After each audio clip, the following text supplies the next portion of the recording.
Good morning. Welcome to the Board of Liquor License Commissioners for Baltimore City's AM docket. Today is Thursday, January 28th, 2021.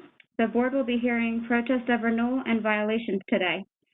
So I'll quickly go over the PowerPoint presentation regarding these online hearings. The board runs these hearings on the WebEx platform. There is a link shown on this slide that you may click on to join the hearing along with an access code and password. If you do not have a smartphone, tablet, laptop, or other device, you may use the call-in number and access code to listen to the hearing. All materials that have been submitted to the board and are being considered by the board can be found on our hearing schedule page of our website. The board has a 48-hour evidence rule, which means that all the evidence should have been submitted for this hearing by Tuesday, January 26th. Amendments to applications made by the applicants or their representatives cannot be accepted after the date provided. After this preliminary reading, the executive secretary will call the cases. Once the case is called, I will impanel the applicants and their representatives and any other witnesses that ask that their video and audio feeds are turned on so that they may be sworn in and provide testimony. At the end of the case, the board will ask if there are any individuals who would like to provide further testimony. If any member of the public wishes to provide testimony, please use the raise your hand function so I can make you a panelist. At that time, please turn on your video and audio feed to be sworn in by our court reporter. And lastly, the board is not authorized to discuss non-case related items. Basic ground rules are to please mute yourself if you are not speaking to minimize any background noise. Please identify yourself and spell your name before speaking. This allows the court reporter to document who is speaking at that time. The event is live on Charm TV. Individuals who use profanity, are disrespectful, or unruly may be expelled from these hearings. When giving testimony, please find a quiet, well-lit space with good internet connection so you can be heard clearly. And just a reminder, no amendments may be made at the time of this hearing.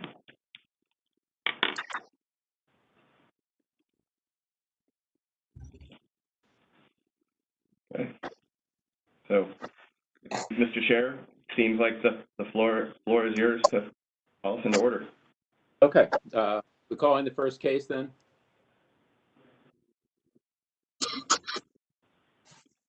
You muted. Chop Tank Restaurant. This is a Class B beer, wine, and liquor license.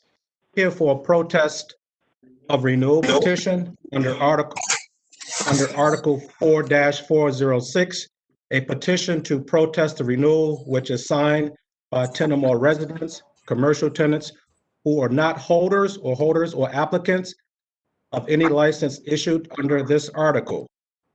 And Article 12-1805, the board shall only consider issues with respect to a specific complaint as to the operation of the licensed premises. Mr. Chair. Good morning. I'm getting a lot of feedback, so would anyone who's not speaking please mute himself or herself? Thank you.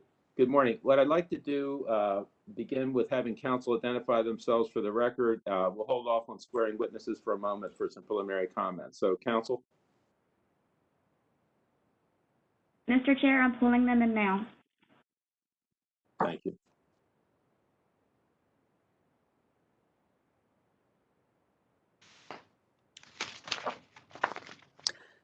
Good morning, Becky Witt on behalf of the Fells Point Residents Association. Good morning, Ms. Witt. Are you the only counsel on that side? Yes. Okay. Thank you. And good morning, Anastasia Nardangeli on behalf of the Chop Tank, and I am here with co-counsel Scott Martyr, also representing the Chop Tank. Good morning. Good morning. I noticed that I don't think my video is on. Are you able to see me? No. All right. Let me just see if I can fix that. Okay. While you're doing that, let me make a few preliminary comments. So the board is in, I see you now, Mr. Martin. The board is in receipt of a renewal protest petition that we received on March 27, 2020. It sets forth 3 complaints, one having to do with live and recorded music being broadcast from indoors through outdoor speakers during business hours of 11, I think it means p.m. to 2 a.m., or maybe it's 11 a.m. to 2 a.m., Monday through Sunday, disturbing the peace in the surrounding neighborhood, mixed with use area businesses, apartments, and residential properties. That's the first complaint. Second is live music being performed outdoors. And the third is a misuse of valet parking area by using the valet area for long-term parking, thereby forcing the valets to use the street and adjacent Broadway Square to do their services, blocking vehicular and pedestrian traffic on the portion of Lancaster Street between the northbound and southbound lanes of South Broadway. Each side has submitted substantial material to the board, and the commissioners have had the opportunity to review all of it. And that includes the 311 calls in, a number of letters from surrounding businesses in the Fells Point area in support of the licensees, our own inspector reports when they've been called out to the Chop Tank, photographs of the many surrounding bars and restaurants that have outdoor loudspeakers, pictures of indoor live entertainment, and then pictures of the general area and the square in Fells Point on many occasions, which are quite crowded and full of many people. Ms. Witt has submitted a number of materials for our review as well, and in particular, a series of videos which were recorded from 728 South Broadway at various times during the months of September, October, March, September, and November, back from, I think, 2019 to the present, when the license has been in place, attempting to demonstrate specific instances when the music has been inordinately loud.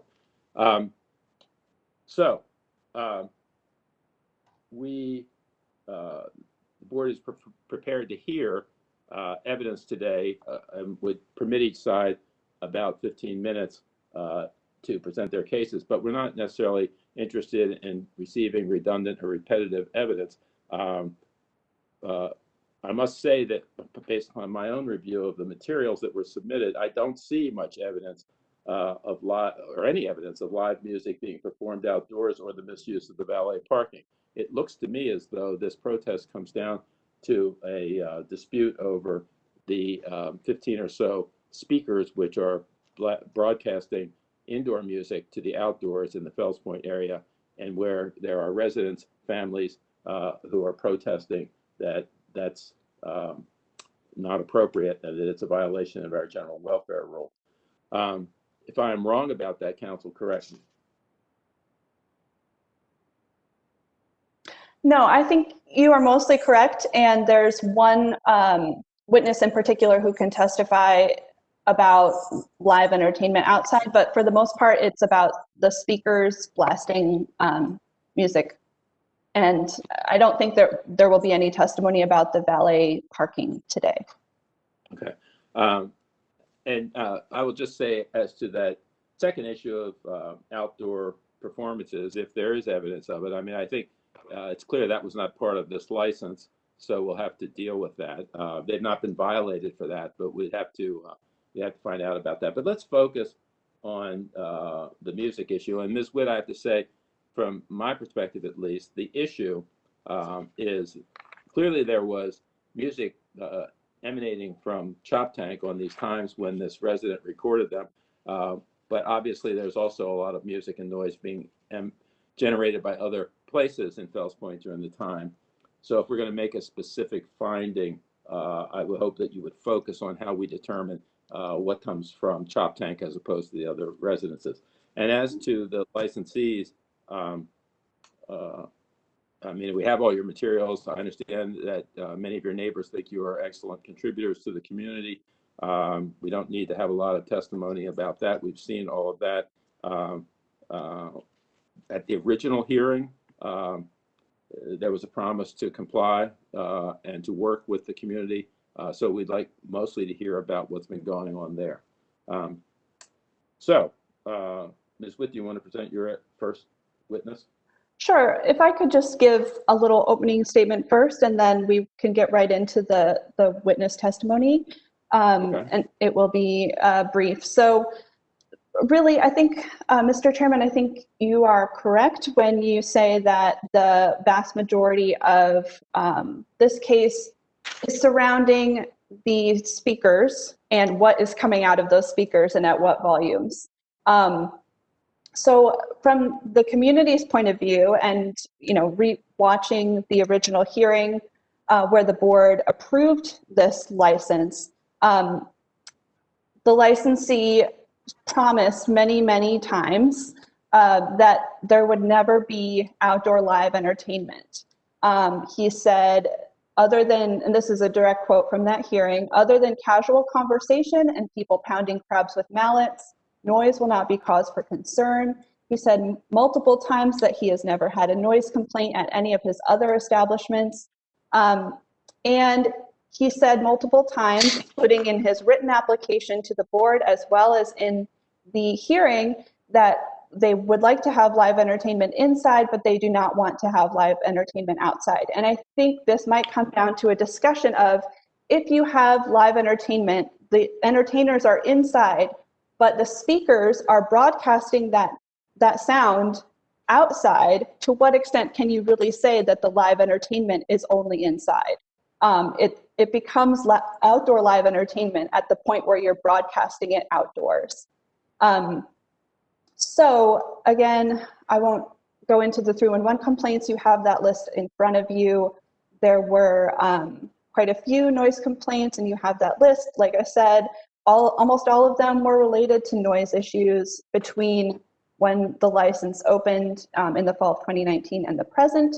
And the witnesses will testify a little bit to the ways in which that they've tried to solve this problem without getting to a protest of renewal, which we understand is an extreme measure.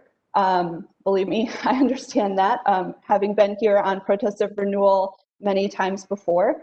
There have been in-person meetings, there have been complaints, there's been an MOU that was drafted by the community to which there's been no response by the licensee. So there's been kind of a range of responses from dismissal to hostility. And so the actual result, what FIPRA, the community association, would like is for the Chop Tank to just operate the way that they described in their original hearing, under oath, under penalty of perjury. Like I said, the law is a blunt instrument, and so here we are. So there are 3 people here today to testify about their experience with Chop Tank. I will turn the floor over to them now. I think the first person to testify will be Mr. Glenn Mumma, if he is here. Swear him in. Good morning. It is stipulated that the hearing is being held remotely and the witnesses is not in my presence. I'm a Maryland notary. Please raise your right hand. You solemnly swear or affirm that the testimony you're about to give shall be the truth, the whole truth, and nothing but the truth. Yes. All right, may continue. I'd like to read my remarks, please. Go ahead, Mr. Mumma. As I can see, Excuse me, sir. Mr. Mumma, do you have the capacity to turn your video on? We cannot see you. I don't know how to do that. Can you tell me how to do it? You should see a start video option on your screen. I see it. Got it. There we go. Can you see me now? Yes. Yes. Thank you, sir. Sure. As I can see from Chop Tank's exhibits for today's hearing, the other side is going to tell you that Fells Point is off the hook 7 days a week and that all the taverns blast recorded and live music into the street. There is some truth there, but they want to confuse you over the scale of what they do versus the rest of the neighborhood's establishments. I would describe their outdoor sound system as state-of-the-art, and it covers almost half a city block. Its 15 mounted speakers can overpower anything else in the neighborhood. In fact, during the last Fells Point Fun Festival, Chop Tank was able to match the volume of the professional soundstage set up for that weekend at the other end of Broadway Square. I have submitted some video evidence filmed from my front rooms that sit about 50 feet from Chop Tank's outdoor fence. These vids offer a partial picture of the noise problem. One thing you can hear, though, is that the music being broadcast over Chop Tank's outdoor speakers is a live band. In the 700 block of South Broadway, there are approximately 50 apartments. I'm not sure if Chop Tank thought about that when they planned this outdoor sound system. In the 30 years I've lived on that block, I've come to expect this to be a noisy and fun neighborhood. That is why I've stayed. However, in my bedroom, which is in the back of the building and not facing Broadway, the only times that I could hear continuous street noise was during Halloween and the Fun Festival, and maybe a few abnormally rowdy Saturday nights a year. With Chop Tank on the scene, that has changed demonstrably. Many late nights I can hear their music clearly where I used to hear nothing. My tenants in the building and my neighbors on Lancaster and Bethel Streets say the same. One of my tenants had threatened to move pre-COVID because of Chop Tank. I have 2 points. First, we have the right to enjoy our living spaces at night without being pummeled with Chop Tank's outdoor sound system. Second, Chop Tank promised that they would not be a noise nuisance.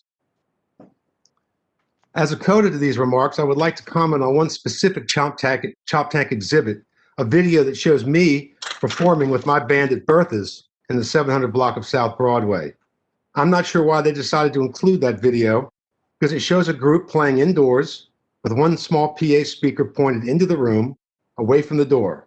The band is playing quietly enough that you can see that the saxophonist is playing without any microphone to amplify his instrument. I think this video shows that I am not opposed to Fells Point's culture of taverns and live music. Rather, I'm opposed to businesses that make explicit promises to get a liquor license and then break those promises. Thank you. All right, Counsel, Ms. Nardangeli, do you have questions for the witness? Mr. Chair, I'll be asking the questions of the witness. Mr. Martyr, go ahead. Yes, Mr. Martyr, thank you very much. Good morning, Mr. Mumma. Good morning. I've seen your letter and your petition. In your letter, you didn't tell the board that your wife also owns part of a business in Fells Point, correct? Correct. And in fact, your wife is a partial owner of the Penny Black, correct? Yes. Penny Black is a competitor of the Chop Tank, correct? No. The Penny Black has music as well. No. The Penny Black does not have music. No. So your wife, Eliza Doring, has never played with her band, Eliza Doring and the Penny Black, at the Penny Black? No. Okay. Now, sir, you just testified that your band has played at Bertha's with the door open, correct? Sometimes the door opens, sometimes the door closed. And there are times when you play with the door open, you said, correct? Yeah, and that is not my decision. I didn't ask that. I said sometimes when you play, the door is open, correct? Yes. And there's an amplifier in there, correct? Yes. And your tenants are in the building directly above you, correct? No. Which building do you own, sir? I own the building at 726-728 South Broadway, which is next to Bertha's dining room, which is farther up the block. Fair enough. So your tenants are just up the block from Bertha's, correct? That is correct. Now, Bertha's also has live music outside, doesn't it? Recently, yes. And in fact, Bertha's has set up a location on the sidewalk or the street right outside their front door, and bands play there, correct? Since COVID, yes. And those bands play at night, correct? Yes. And those bands have amplifiers, correct? Yes. Now, sir, you have lived or owned property in that area for quite a while, haven't you? Yes. And you have walked around there and seen the other businesses, correct? Yes. And you know from your experience that quite a few of the other businesses in the area have speakers outside, don't they? Yes. And those speakers play music as well, don't they? Yes. And those businesses were there long before the chop tank opened, correct? Yes. And those speakers at those businesses were there long before the chop tank opened, weren't they? Actually, some were and some weren't. So there were businesses with speakers there in Fells Point long before the chop tank opened, correct? Just a few. Now, you, sir, have spoken to people affiliated with the chop tank, haven't you? You mean owners of the Chop Tank? Anyone affiliated with the chop tank. I think I've spoken to Billy Turkis Okay. How many times? twice. Okay. And what'd you say to Billy Turkis twice? Well, the first time we met with Billy for lunch at Chop Tank, Dave Martz and myself, and Billy had invited us there, and we had a cordial conversation. And I brought up my concerns about this large outdoor sound system, and Billy was reluctant to turn that off. And that's about. I mean, that's pretty much what happened. Okay. But it So- was a cordial conversation. You brought the concerns to the attention of the chop tank, correct? I did. And by the way, Billy Turkis is a manager there, isn't he? I think he's a part owner too. Yes, exactly. And in fact, Mr. Turkis invited you over to the chop tank for lunch, right? That is correct. And you had lunch together and chop tank paid for it, right? Yes. And during that entire period of time, in fact, the chop tank engaged with you and talked to you about your complaints about noise, right? During what entire time? During lunch. Yes. Well, no, actually, I brought it up. We talked for about, I don't know, 20 minutes, 25 minutes before I finally said to Billy, I think I know why you invited me to lunch. And that's when we started talking about it. Fair enough. But in other words, you had a substantial amount of time to engage with Mr. Turkis, correct? I'm not sure what substantial amount of time means. In other words, he talked to you during lunch about the noise complaints, right? Yes. He was willing to do that. Yes. And then you asked him to turn off the outside music, correct? Yes. And Mr. Turkis said he was reluctant to turn it off, right? Yes.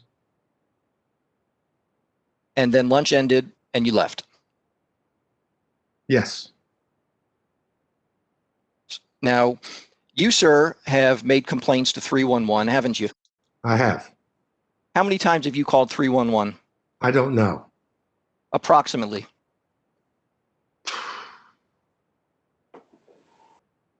I certainly, maybe 15 times. And when you called 311 approximately 15 times, what did you tell them? I told them that the Chop Tank restaurant was blasting music through a series of outdoor loudspeakers. And I typically called, later in the evening, 10, 10:30, 11.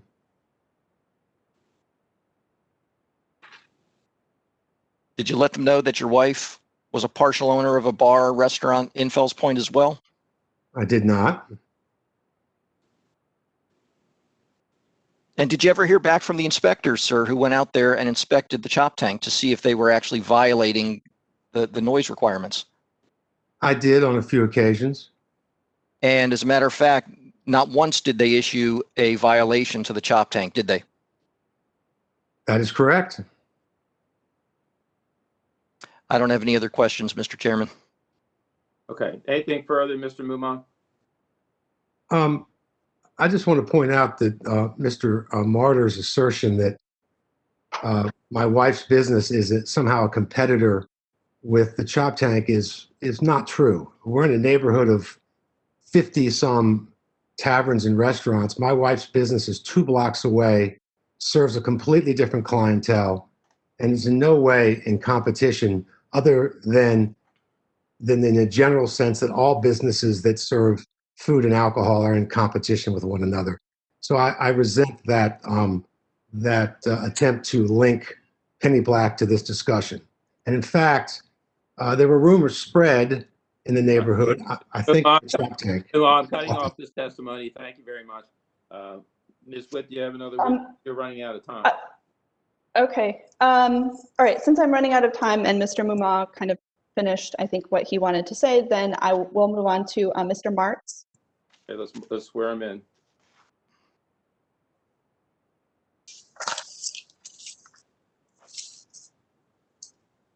It is stipulated that this hearing is being held remotely.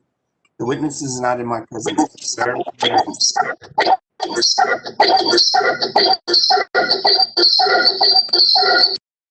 Can't hear it. You want me to start over or just continue? Let's continue, but I don't know what all that feedback is. Okay, I didn't know either. Please, Mr. Chair, I think it was on Mr. Martz's end. But can you see Mr. Martz, Mr. Chair?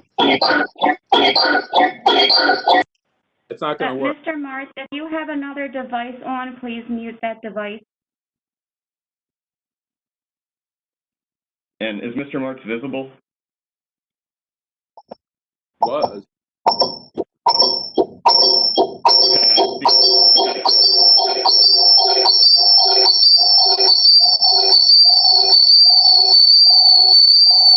This doesn't work.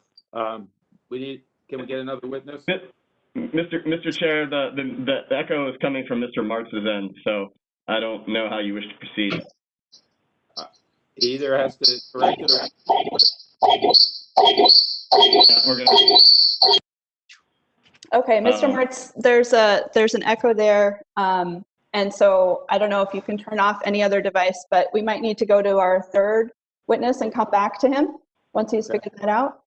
The third witness is, let's see, I think I said Miss O'Connell, Mara O'Connell. I'm not sure if she is here.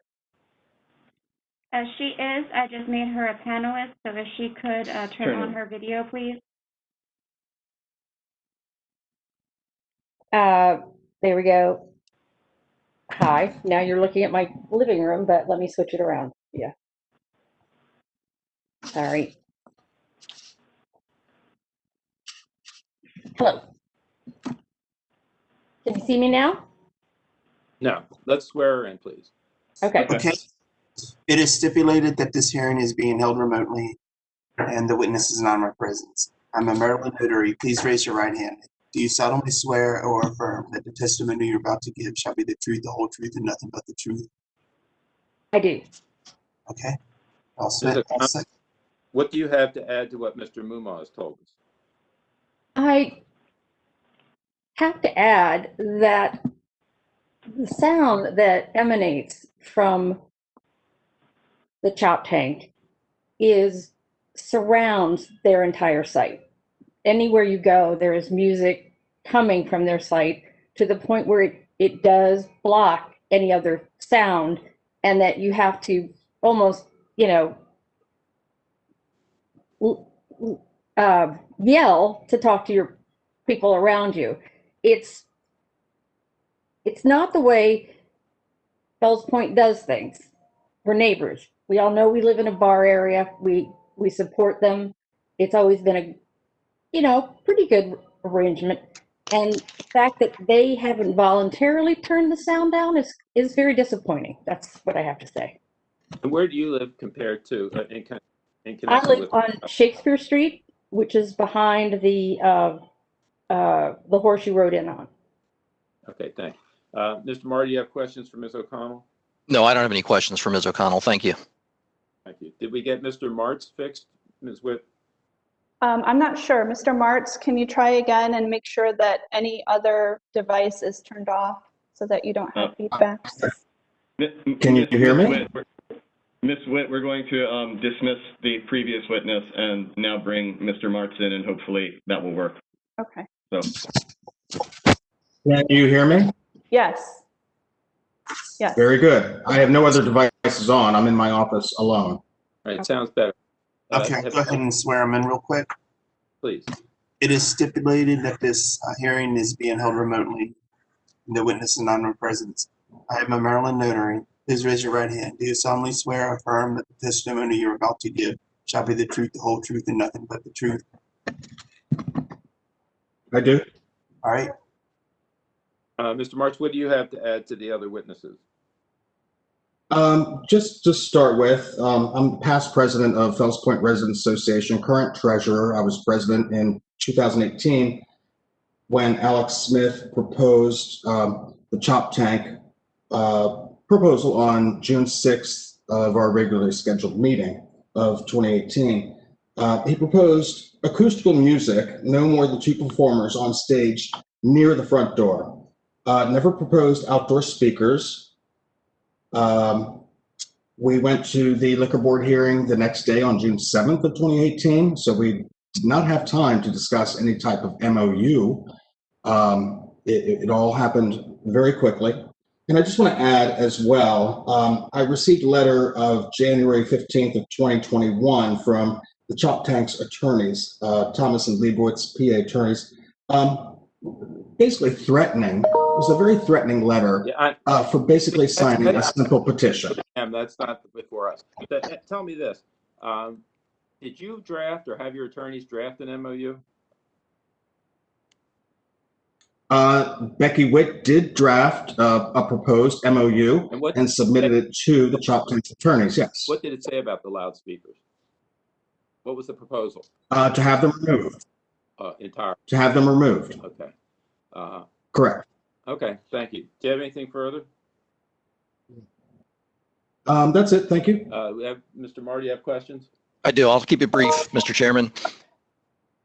Good morning, Mr. Martz. You're aware that the Chop Tank made a counter proposal to the MOU presented by your lawyer, correct? I'm not aware of that. Really?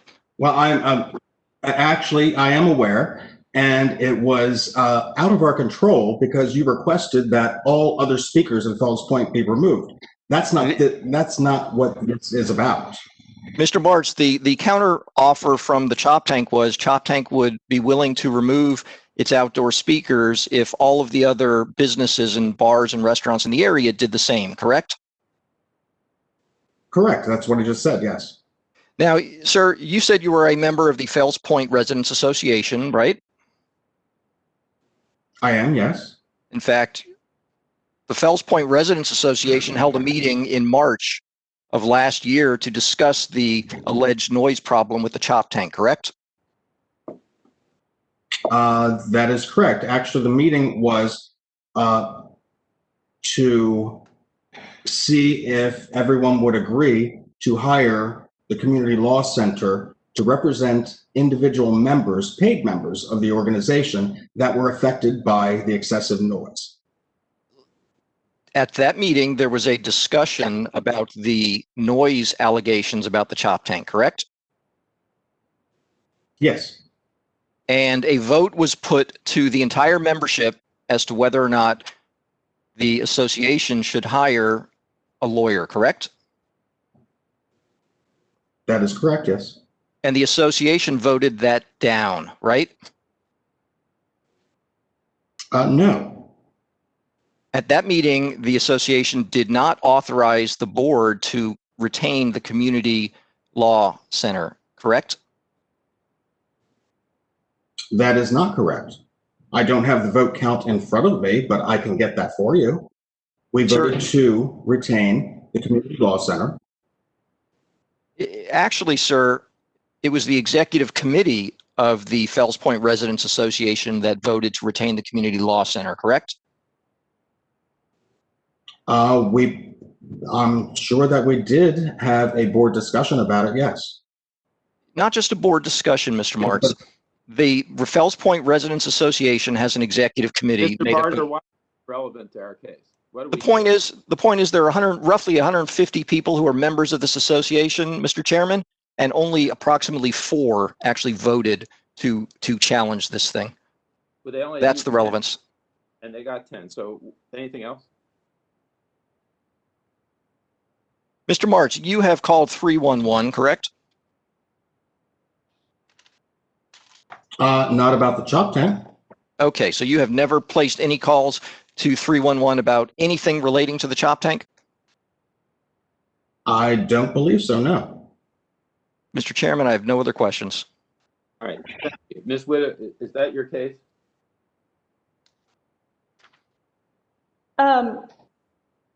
Let me just make sure I didn't have any further questions for Mr. Martz. I don't think I do have more questions for him. I'd like to kind of give a concluding statement, though.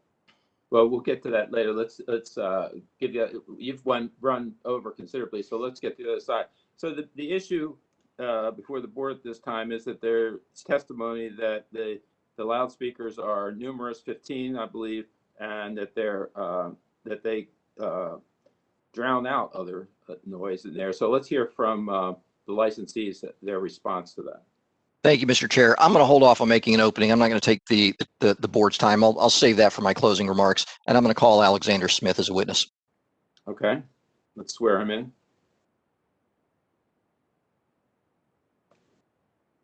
It is stipulated that the hearing is being held remotely, and the witness is not in my presence. I'm a Maryland notary. Please raise your right hand. Do you solemnly swear or affirm that the testimony you're about to give shall be the truth, the whole truth, and nothing but the truth? I do. All right, you're all set. Thank you. Mr. Smith, what is your position in connection with the chop tank? I'm an owner-operator. Thank you, sir. Describe for the board where the outdoor speakers are, what the setup is, how they're powered, things of that nature. Sure. First off, we don't have an outdoor subwoofer. We have outdoor speakers. And, you know, the speakers were intended to play background music when people were eating. They're intended to play games on a Ravens game day or an Orioles game day in the bar. And they were never meant for any kind of outdoor music venue and never have been. In fact, when the inspectors have come down and they come to our property, you know, and they can't even hear the speakers when they hit the door, which is why we don't have any violations after 28 calls. The surrounding music and the surrounding traffic, I can say, between, you know, dirt bikes and people in the square and everything else, you can't even hear the chop tank. It's never been an issue, ever. And when it comes to live music, what's interesting about live music, and, you know, Mr. Mumma points out live music, there's only one day I ever have recalled that we've ever had live music, and it was during Fells Point Festival. And Fells Point Festival was shut down. There was 9 live bands playing that day around Fells Point. And Mr. Mumma came up and threatened us and told us that he's going to petition our liquor license. We have live music outside. Well, it's a day where the entire community was shut down and there was 9 other bands playing in Fells Point Festival. You know, there was 10 other businesses, 9 other businesses playing live music in front of their businesses.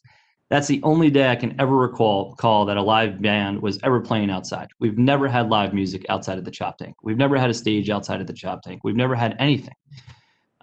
Everything. Sorry. For 1 second. Yeah. Just 1 second. I want to go back to the speakers for a second.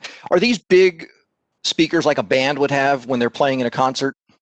They're not. They're about 8 to 10 inches wide. And you said they don't have subwoofers. What's the importance of that? It doesn't create that like that bass that bass that you would hear at like a nightclub or something like that. And the bass is a sound that would travel much further? Correct, and also create vibration. Now, the outdoor area, can you describe it for the board? What customers use it for, things of that nature? I mean, we have about 20 bar seats, but it's really a bunch of picnic tables for cracking crabs. I mean, we have, I think it's 14 picnic tables outside, a few Adirondack chairs, and people are mainly eating outside. As you can see by our sales, you know, we're a 65, 70% food volume place. We're not a bar. We're certainly a restaurant. So would you describe the crowd that comes to the outdoor area as a drinking crowd that's there to listen to live music? No, it's a family-oriented crowd, and at nighttime it becomes a drinking crowd, of course, because it's Fells Point. But people are there to dine. I mean, we're serving 600-700 dinners on a Saturday night. And when the people are sitting outside dining, are they able to engage in a conversation with each other without yelling? Absolutely. When you walk by the fence, you can actually hear conversation on the inside of the chop tank. Now, have you ever gone outside of the chop tank to see how far your sound, your music is heard? Yes. And there's times that when we walk outside of the chop tank, you can't even hear sound from inside the chop tank because there's so much darn noise in Fells Point in general from the surrounding bars. Describe the noise that comes from the surrounding bars. Sure. Well, Bertha's has live music. You can hear them loud and clear pretty much every day that they're operating. Moby's has a DJ. You can hear their music spilling out the front.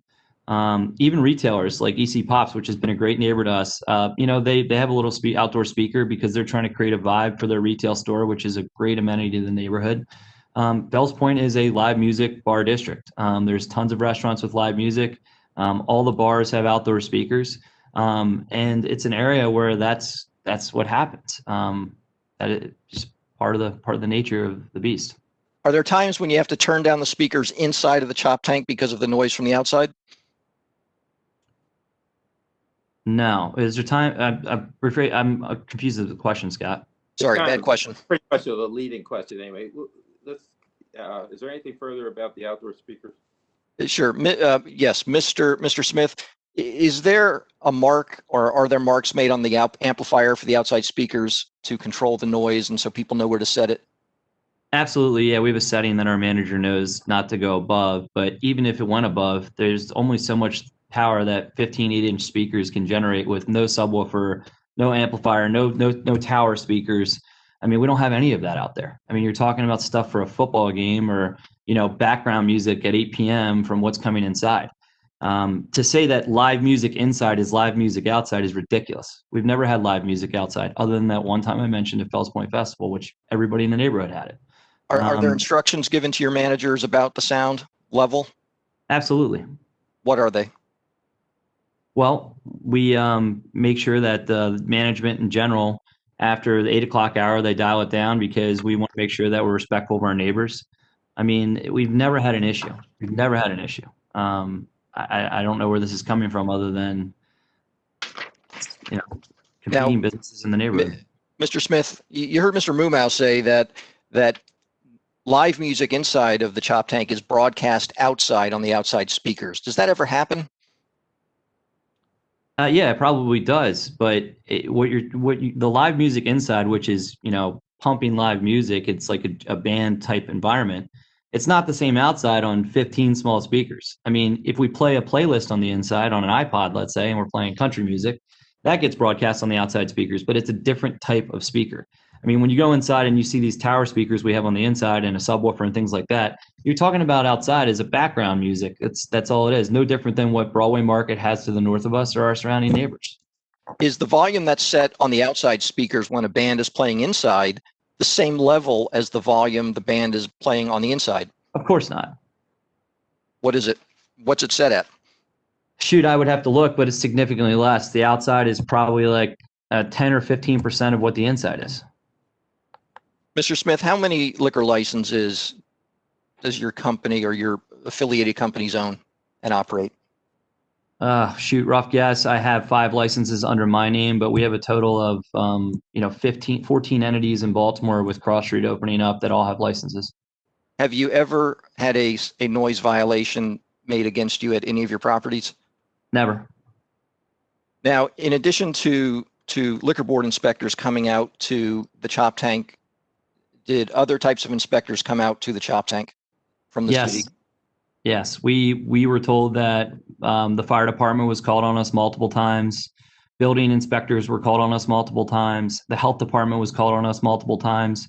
The 28311 calls to the liquor board are just scratching the surface.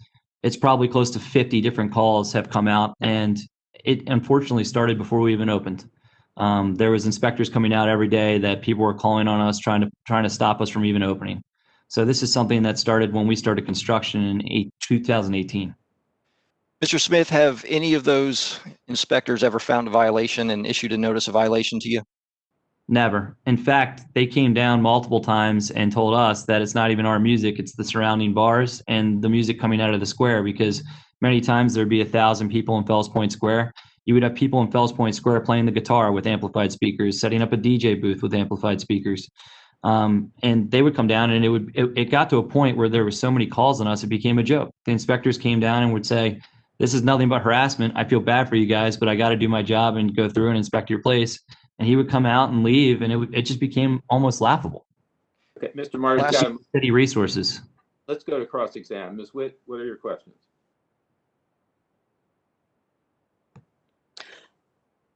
Mr. Smith, did you complete the application for your license yourself? Do you remember? It depends which part of you're speaking about, because there's multiple different stages to get a liquor license. So I'll just ask about the live entertainment part, Sure. Which says, just have it right in front of me, Sure. Live entertainment provided, and you checked off yes, and then what kind says acoustic guitar, comma, jazz ensemble. Did you Sure. fill that part out yourself? I did, yeah. Okay. Do you think that that describes the kind of live entertainment that you provide at the Chop Tank? I do. I think it describes a 2-3 piece band. That's what I think it describes. Yeah. Okay. Yeah. Let's see here. So I think a lot of the questions that I had were answered by your testimony about the indoor live entertainment that's being played on outdoor speakers. Sure. Let's see here. Hold on 1 second.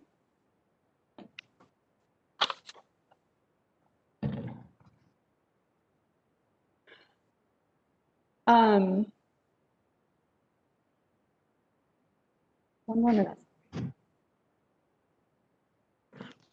It's hard to know what to ask, because there are just two different experiences of the same kind of music being described as either loud or not. I'm wondering, how did you decide where to set the speaker volume for outside?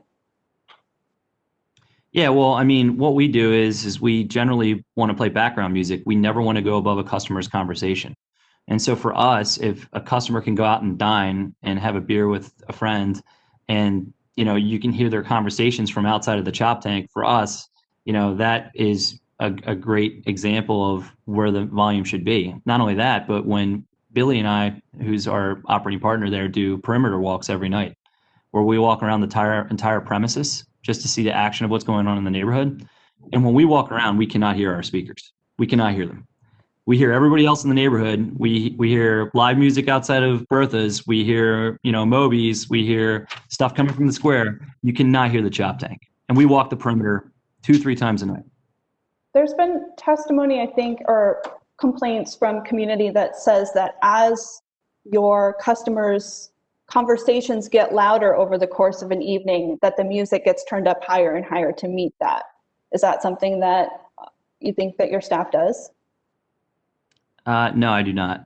I mean, so for one, we have live music being played inside at night, not outside. So our goal is to drive traffic to the inside bar where the music and the dancing takes place. Mm-hmm. See what I'm saying? Every night the Chop Tank pays for a live band inside, right? Mm-hmm. So our goal is to drive traffic to the inside, to the bar inside. Mm-hmm. Why So would we pay $500 a night to musicians if they're playing to nobody? Would you be willing then to not pipe that live entertainment music outside then, if that's where you want people to be, is inside? I already told Scott, and I'll tell you on this hearing, I want to be treated fair and equitably, and I want to be treated the same as everybody else in the neighborhood. And if everybody agrees in the neighborhood that owns a bar, which there's 50 of them, as Mr. Mumma said, not to have outdoor speakers, not to have outdoor live music, and to make sure also that their business is sealed so that when they're playing indoor live music, it can't be heard outside, the Chop Tank 100% sign and join that. Mm-hmm. Okay. I don't think I have any other questions. Thanks. Thank you. Mr. Martyr, do you have anything that's not redundant of Mr. Smith? Because we got to move on. No, I don't. All right, thank you. Let's hear from counsel.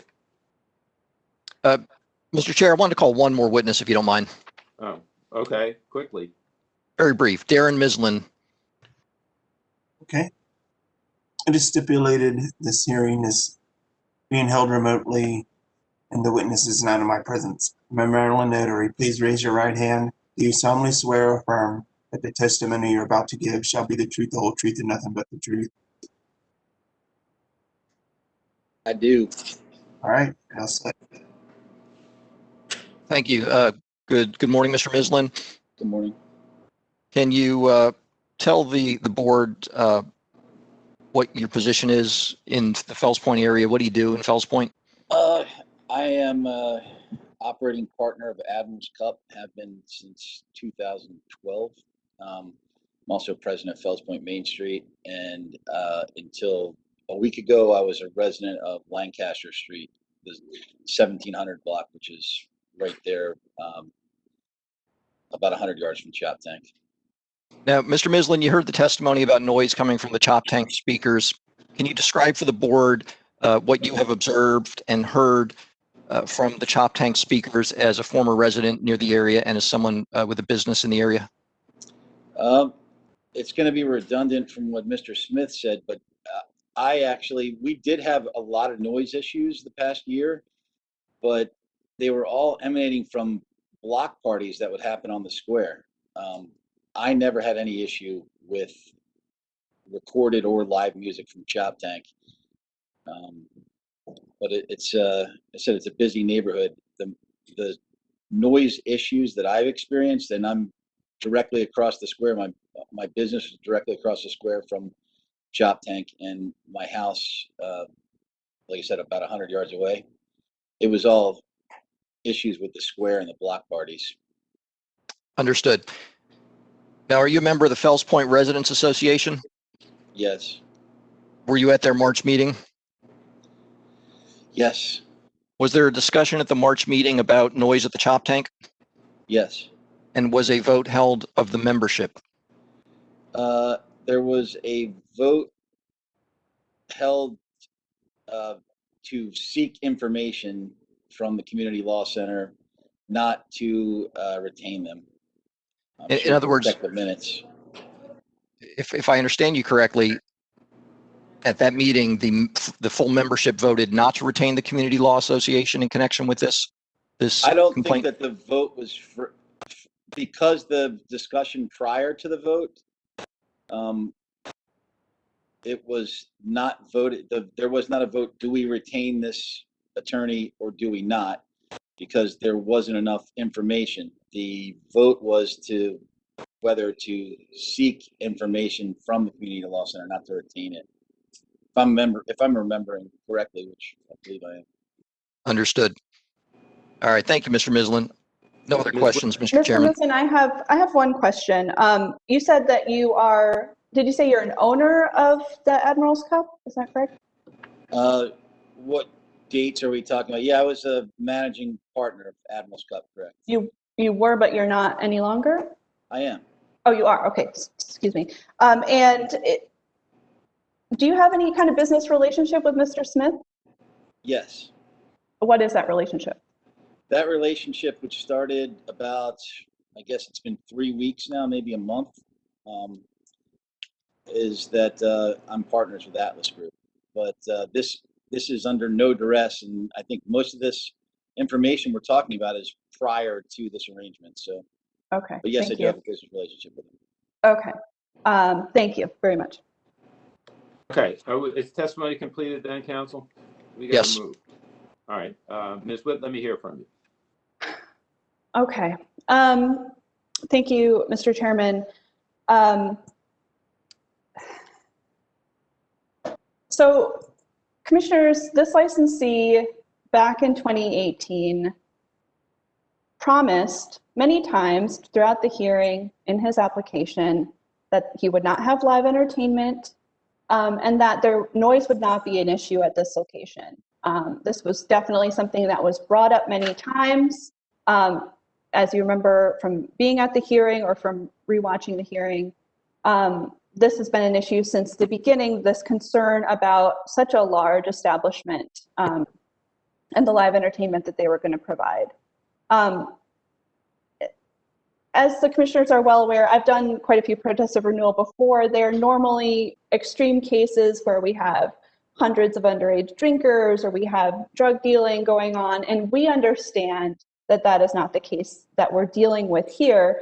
What we really want, and I think the witnesses describe this fairly clearly, is that we want the licensee to do what he promised to do under oath. So if the board chooses to renew this license, it should be renewed under the promises that were made at the original hearing.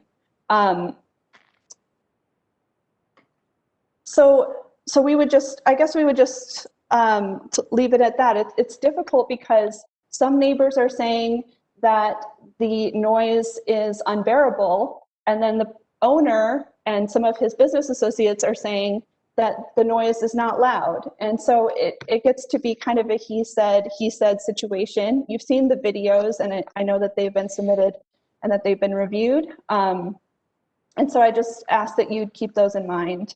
And I ask that you keep in mind the promises that were made at that hearing, and all the ways in which this licensee has not lived up to those promises in the 2 years since then.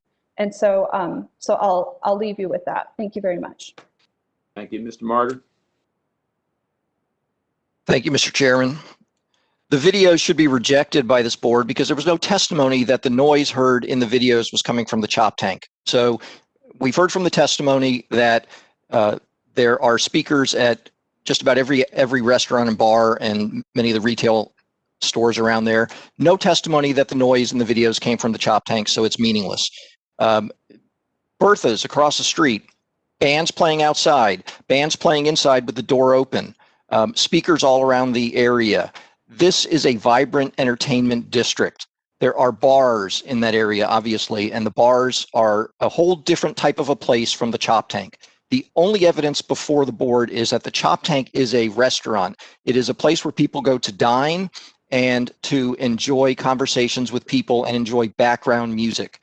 And Mr. Smith testified, they do 600 to 700 meals a night. 60 to 70% of their revenue is food. The goal of the music inside is to drive people to the inside bar.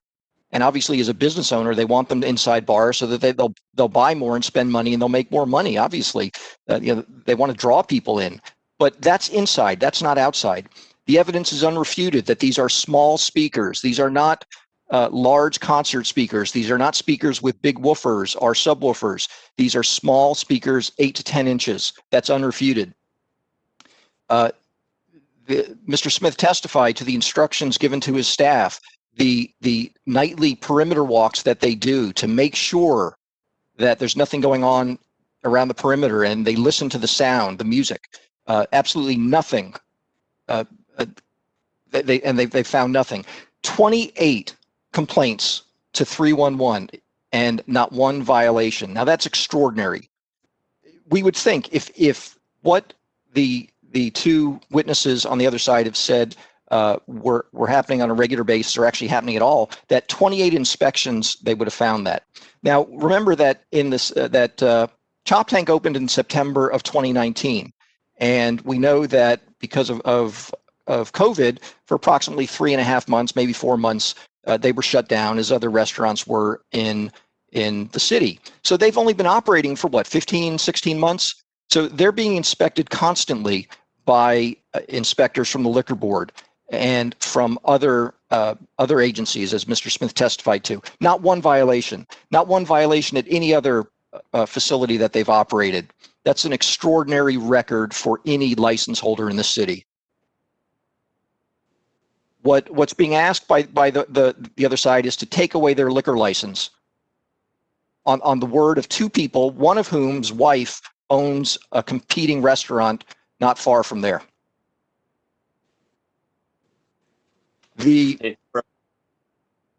I'm sorry? Do you have anything further, Mr. Martin? Last point, the Chop Tank is an asset to the community. It's well run. It does a great deal to improve the other businesses. We know from the submissions from supporters how much of an asset it is. It has improved business for the other business holders. We want more places like this with outdoor dining where people will come in the city, where people will come so that others can have jobs. This is not one of those types of places that this board sees all too often. That's a problem for the community. And for those reasons, the protest should be denied. Thank you. Thank you. Do the commissioners have any questions, comments? Commissioner Guy, no, I have no questions. Commissioner Jones, no questions. Okay. Do we have a public comment beyond this? Mr. Chairman, this is Nicholas Lendy, Deputy Executive Secretary. The only things that would be relevant for a protest under 12-1805 are issues with respect to a specific complaint that was alleged in the initial protest. So any members of the public who might wish to testify have to be within those parameters in order to be able to give. But do we see any hands? I see one. See one hand, Mr. Commissioner. Let's Adam. find out. Who is it? Mr. Adam Carballo? Unmute him. All right. Hello. Mr. Carballo? Yes. Hi, Okay, are you let's swear. interested in being heard? Yes, if I could. Okay. You want me to go ahead and swear him in real quick? Please. It is stipulated that this hearing is being held remotely and the witnesses are not in my presence. I'm a Maryland notary. Please raise your right hand. Do you solemnly swear or affirm that the testimony you're about to give shall be the truth, the whole truth, and nothing but the truth? Yes, I do. Okay. Oh, go ahead. Go ahead, Mr. Carballo. What is it? I'm a member of the public. I have no affiliation, personal or professional, with Chop Tank or any other their subsidiaries. I'm just a resident. I live on Alisana Street. I was compelled to join in on the hearing. I did send an email to Ms. Stacy. However, I missed the cutoff to have that letter be included. I'm simply stating for the record that I'm actually in support of the Chop Tank restaurant. I think that this was a good thing for the community. I'm a longtime resident of Fells Point. I've lived here for 17 years. I've been coming to Fells Point long before that. And personally, I've never had any issue. I walk my dog at night. I don't think anything is unusual about the noise level that they have. I think most people's noise complaint really has to do with people in the square that are having unregulated sort of parties of their own late at night, which we saw during COVID.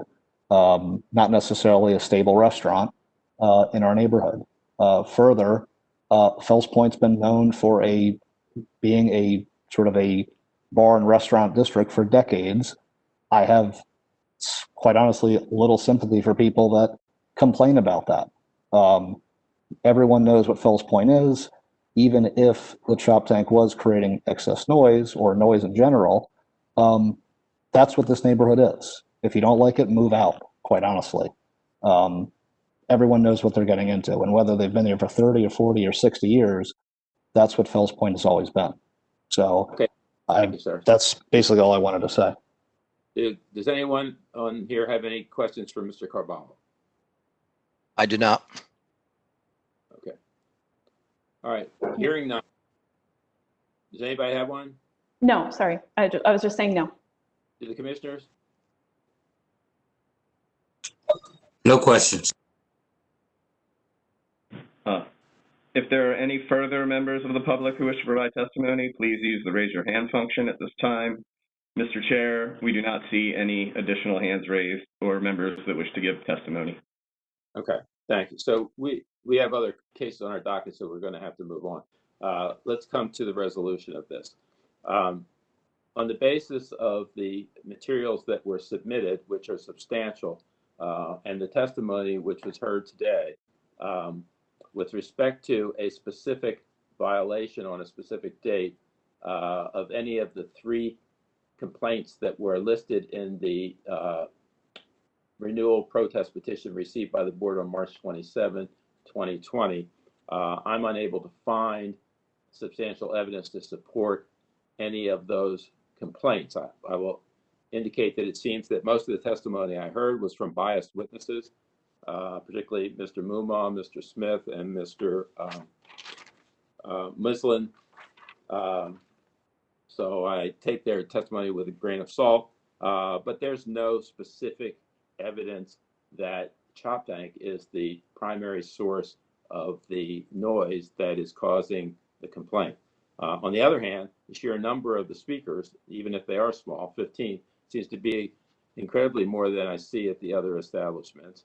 And the positions which the parties have taken with respect to trying to resolve that issue, on the one hand, from the protesters that they can't have any speakers, and on the other hand, from Mr. Smith, that they have them all unless everybody else takes them down, doesn't strike me as the most reasonable way to approach community relations. When we had this hearing before the board early on, I was promised that they were going to make every effort to work with the community to resolve these issues, and that doesn't strike me as any good faith attempt at negotiation.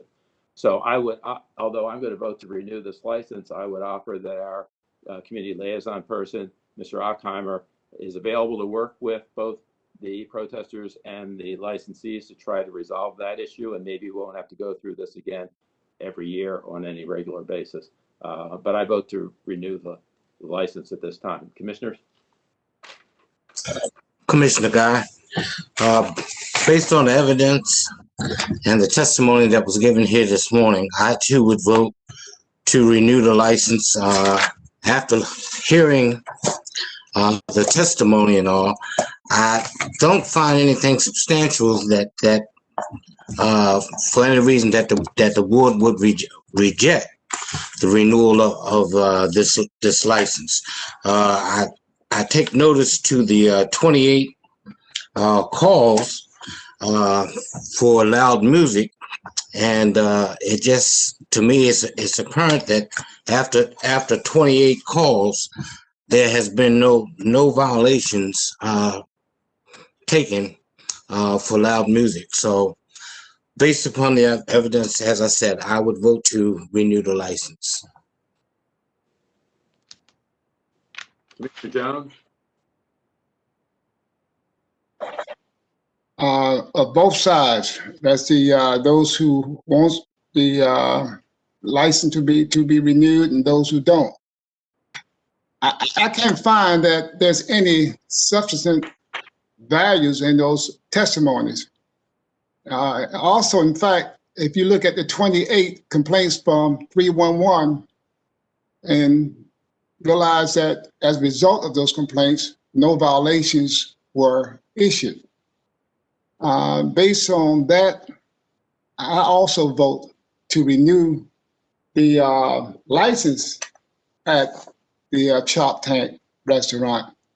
But as the chair stated, but there does appear to be a lot of room for discussion. There is a problem, I believe. It wasn't identified properly, but there is a problem. You guys need to get together and come to some sort of resolution. Thank you. I'd call exhibits for the record. Community Exhibit 1, Liquor Board Complaint Spreadsheet. Exhibit number 2, Document of Preservation Notice. Exhibit number 6, 6 videos. I'm sorry, exhibit number 3, 6 videos. Licensee Exhibit 1, 8 letters of support. 2, 4 Liquor Board reports. 3, petition of support with 18 signatures. 4, 14 photos of outdoor speakers. 5, 1 photo of performer. 6, 11 photos of protesters. And 5, 3 videos. Thank you. I think that concludes the hearing. Thank you for the board's time. You're welcome. Thank you.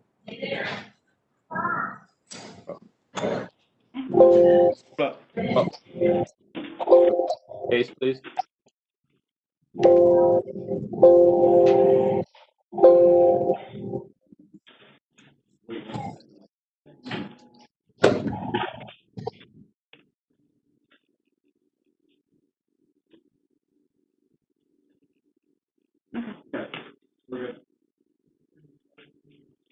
Portion. Mr. Chair, Yes, may I proceed? please. Preliminary matters on the violation docket, Mr. Chairman and Commissioners. Case number 245 North Crescent Street, a Class D beer, wine, and liquor license. here for violation of Rule 4.05A, prohibited hours. That case has been postponed and will be rescheduled for another date and time. I call the case of Jano Ethiopian Restaurant and Lounge, 34 South Utah Street. This is a Class B beer, wine, and liquor license, here for violation of Rule 4.16, illegal conduct on August the 22nd, 2020, violation of Rule 3.12, general welfare, August the 22nd, 2020. Mr. Chairman. Do we have, who's here on behalf of the licensees? I pulled Mr. Roland Harris in as the attorney for the licensee, who is also present.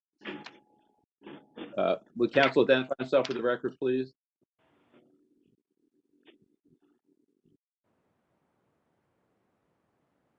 Are we here? Roland Harris on behalf of Jano Lounge. Okay. Mr. Harris, is this going to be admission or denial? This will be a denial, Your Honor. Okay. And do you have witnesses? The only witness would be Mr. Warku. Okay. And who's here on behalf of the board? I pulled in Inspector Tudhope, Jordan, and Chief Chris O'Malley as well. All right. Let's swear all four of those people. It is stipulated that the hearing is being held remotely and the witnesses are not in my presence. I'm a Maryland notary. I'd like all of you to please raise your right hand. Do you solemnly swear or affirm that the testimony you're about to give shall be the truth, the whole truth, and nothing but the truth? I do. I do. I do. Do you have everyone? All right. Your Honor, I'd ask to sequester the witnesses. Well, I don't know. I guess we can turn who's going to do the primary testimony for the board? Inspector Tudhope, sir. All right. Well, let's cut Inspector Jordan and Chief Chris O'Malley off, okay? All right. Inspector Tudhope, you want to tell us what happened on August 22? Yes, sir. On August 22, 2020, at approximately 12:30 a.m., I, Inspector Tudhope, along with Inspector Jordan and Chief Inspector Chris O'Malley and members of the Social Task Force, including BPD Vice, Baltimore Health Department, Baltimore Housing Special Investigators, and Baltimore City Fire Marshal, conducted a joint inspection at Jano Ethiopian Restaurant and Lounge located at 34 South Utah Street. Upon arrival of the task force, proceeded to the front door of the establishment located on Utah Street and found the main entry door to be locked. Some members of the task force, including Inspector Jordan and Chief Chris O'Malley, then proceeded to the side door located on the west side on Lombard Street and found the door to be locked. Inspector Tudhope observed people peering at the task force below through curtains on the second floor, the Utah side of the building, and observed movement of people upstairs through the door's windows. Inspector tried knocking loudly and using a flashlight to get establishment to open the doors. On the Lombard side of the building, Inspector Jordan and Chief Chris O'Malley and members of the Social Club Task Force observed approximately 10 patrons and one security guard through the windows, sitting and standing at the ground level bar area. Inspectors and members of the Social Club Task Force knocked loudly to get their attention and were ignored.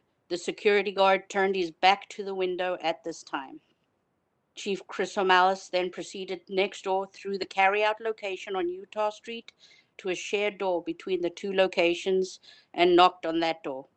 At this time, patrons locked inside establishments stated that they were locked inside and could not get out. Upon hearing this, members of the Social Club Task Force notified the fire marshal to help break down the door to free people trapped inside the building. At approximately 12:45, about 15 minutes after arriving, a male later identified as Mr. Warku walked down the stairs at the main entrance located on 34 South Utah and unlocked the door to allow members of the Social Club Task Force inside the building.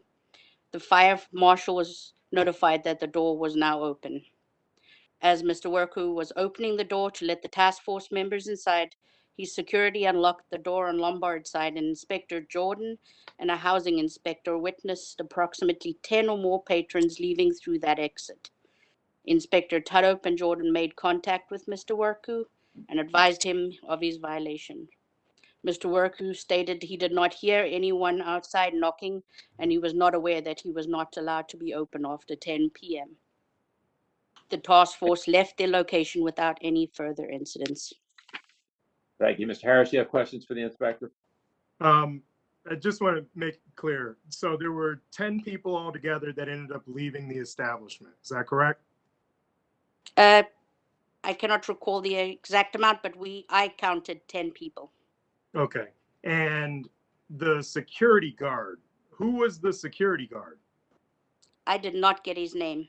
Okay. And how did we determine that this person was a security guard? I cannot recall, but I believe he had security written on his T-shirt. Okay. And the people that were leaving the establishment, did they appear to have bags of food with them? I cannot recall, sir. Okay. And you indicated that there was a point in time where you went into another business, somebody went into another business and then knocked on a door? Yes, that was Chief Chris O'Malley, sir. Okay. So you weren't part of that exchange? I was not part of that exchange, no. Okay. Anything further? No, I don't have any further questions of this witness. All right. Do you want to present testimony? Mr. Worku? Yes. Okay. Are you able to hear me? Yes. Okay. Has Mr. Worku been sworn in? Yes. Okay. All right. So I'm going to take you back to August 22nd of this year. There's an allegation that people were locked inside of the establishment. Could you describe? There's two doors to your establishment. Is that correct? That's correct. Okay. So could you describe? There's a door that's been described as the Lombard Street door. Could you describe that to the court? That's the door that I used for a downstairs bar. It's not, both doors are main door for me, Utah and Lombard. And at that day, we're using Lombard to sell food for people to go out. And that door never locks from inside because the fire department advised me to change the door lock, and I have changed it more than 2 years or 3 years. And there was no way that people can be locked. So that's the business I have that night. Okay. And as a result of what ended up happening on August 22nd, have you received a form of punishment as a result of that? That night they closed me. The health department closed me for a week, more than a week. Okay. And after that, I haven't been able to open until today because I was being extra cautious. I was extra careful not to violate any rules. So, but I was shut for a week. Okay. And you've heard the testimony that there were 10 people inside of your establishment. What was the purpose of those 10 people being in your establishment, to your knowledge? You know, they were buying foods. They were getting foods to carry out foods. That there was nobody partying. There was nobody drinking. So they came there to buy foods. Okay. And was anybody consuming food on the premises? No, nobody. All We're right. putting it into their bags, and then some of them have their friends with them. So. Okay. I don't have any further questions. All right, let's bring Chief Chris O'Malley in, please.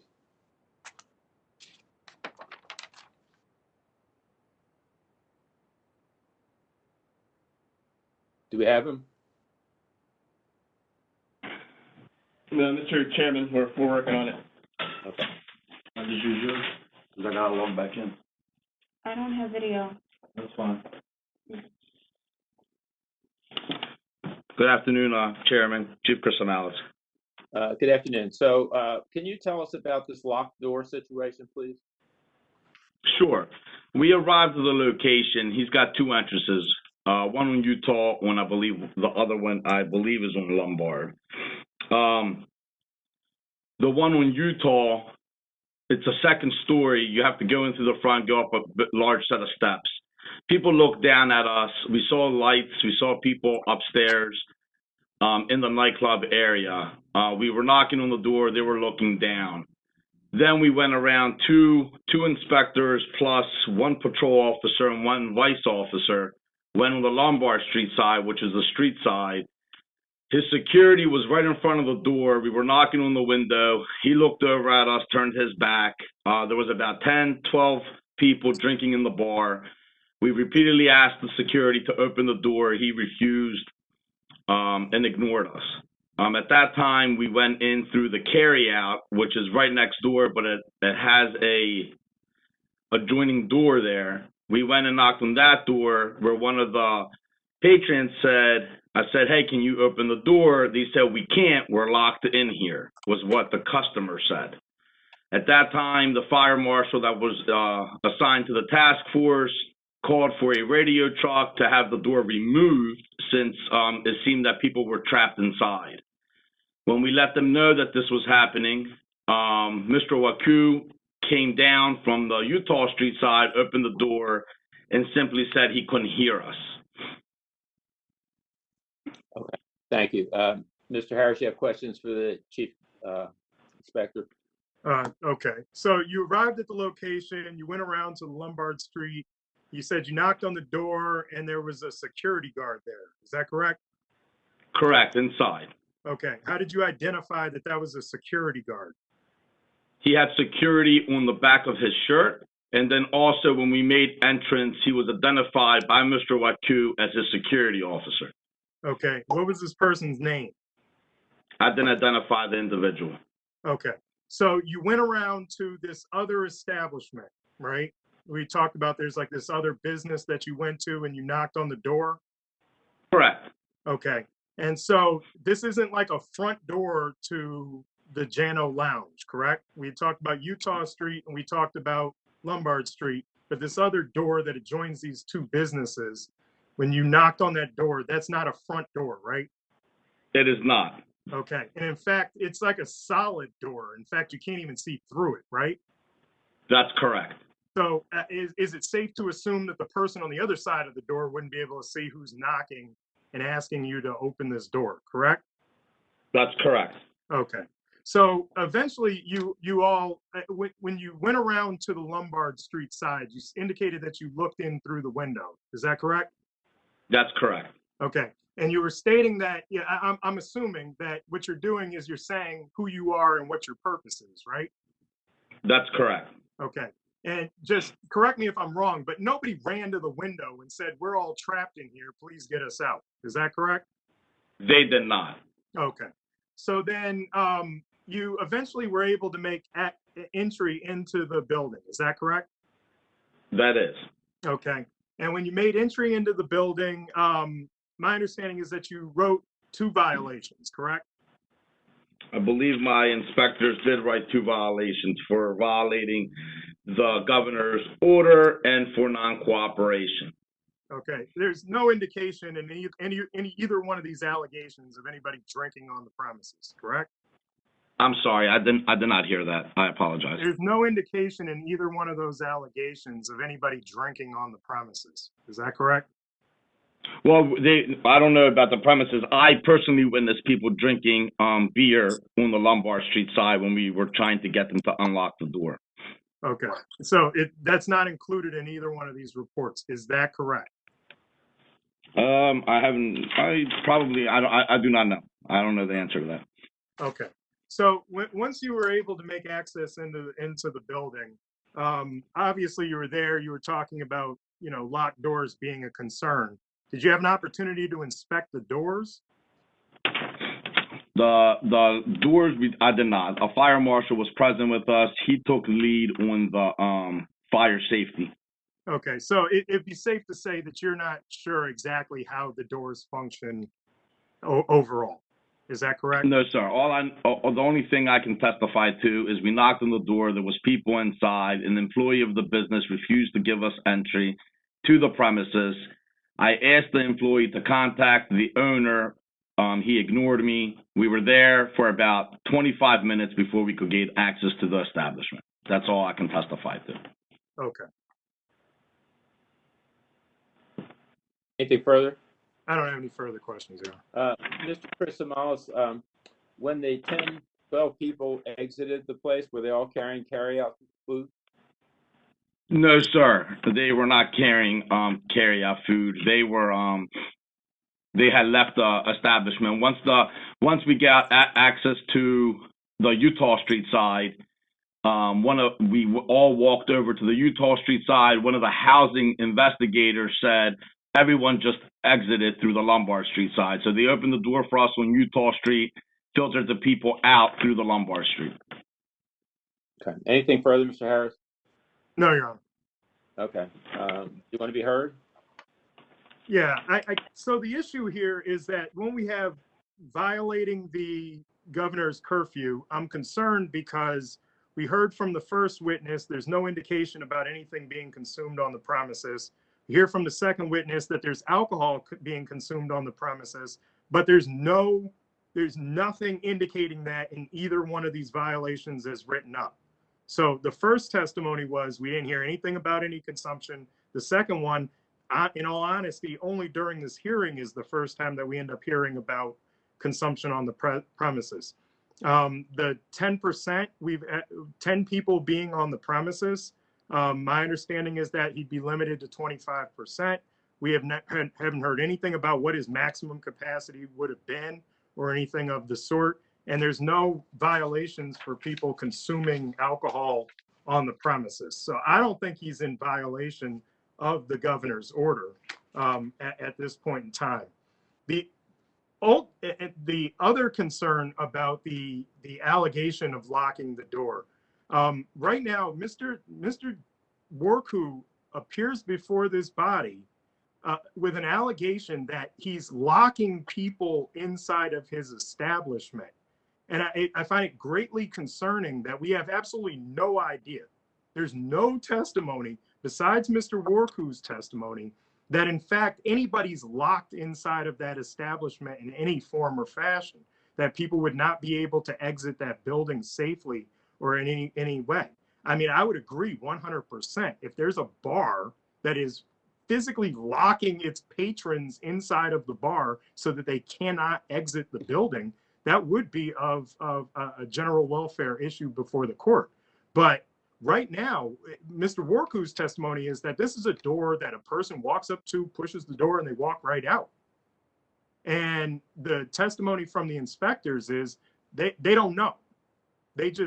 Somebody told them they can't open the door. And I'll be honest with you, I don't think there's a person on earth that would hear a mysterious knock at a door they can't see through and decide that it's a good idea to just open that door.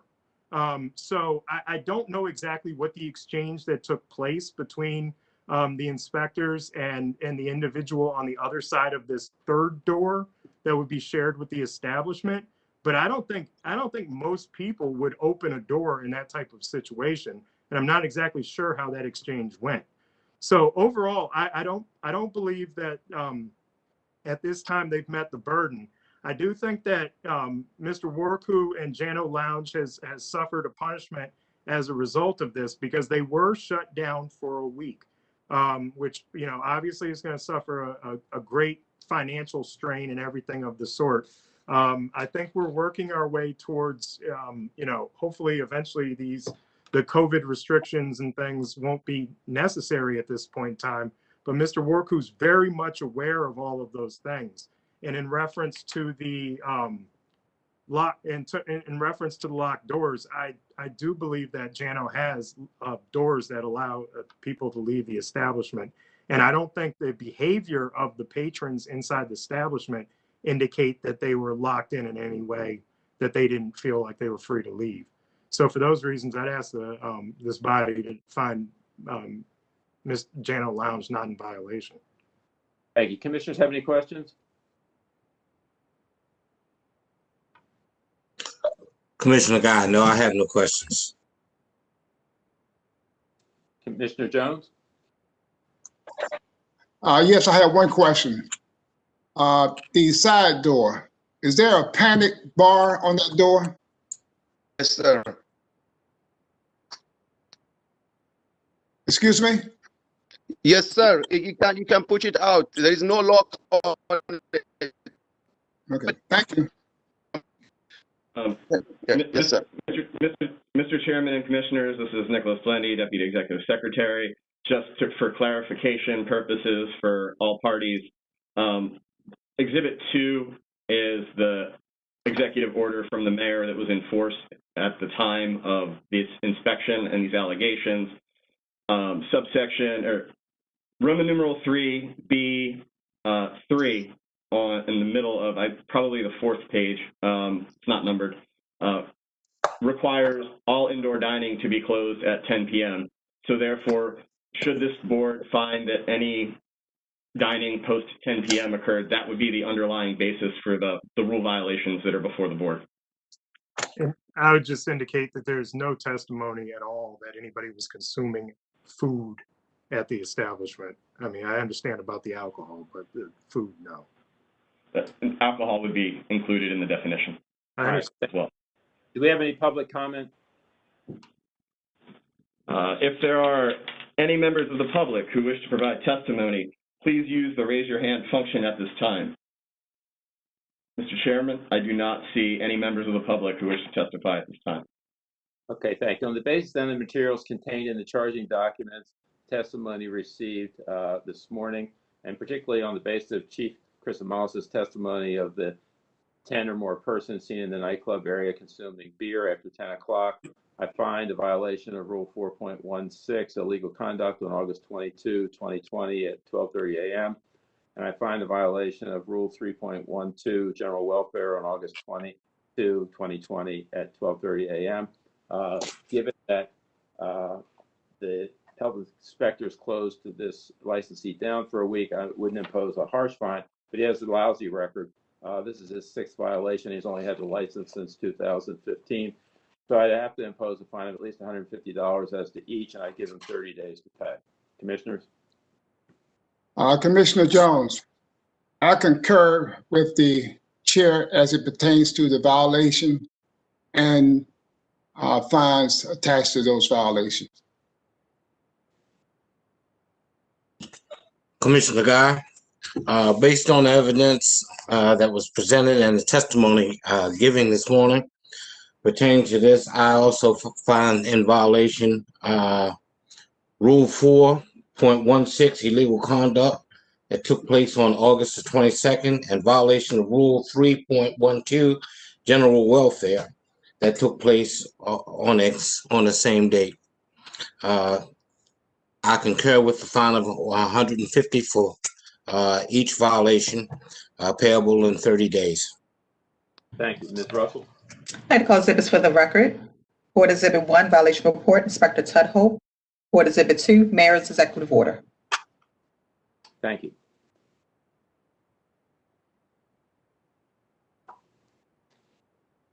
Council will receive notification from the board as to the penalties issued today. Thank you. Mr. Page, may I call the last case? Thank you. Yes. Thank you, Mr. Chairman. The Civil 518 North Charles Street. This is a Class B beer, wine, and liquor license here for violation of Rule 4.16, illegal conduct on November the 30th, 2020. Violation of Rule 3.12, general welfare, November the 30th, 2020. Violation of Rule 4.16, illegal conduct, December the 10th, 2020. And violation of Rule 3.12, general welfare, December the 10th, 2020. Mr. Chairman. Do we have someone representing the civil? Mr. Chair, I have pulled in the licensee as she is unrepresented. Okay, thank you. Is that Ms. Wright?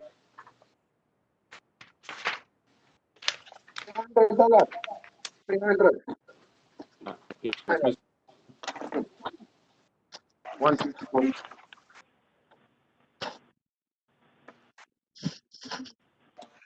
4. Can we swear her, please? Sure, no problem. It is stipulated this hearing is being held remotely. The witness is not in my presence. I am a Maryland notary. Please raise your right hand. Do you solemnly swear or affirm that the testimony you're about to give shall be the truth, the whole truth, and nothing but the truth, so help you God? I do. No, he wrote them. I can't find. Where's Ms. Wright?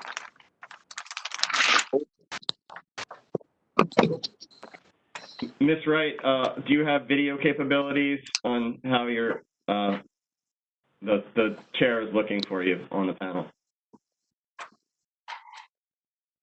Ms. Wright? Can't see her, can't hear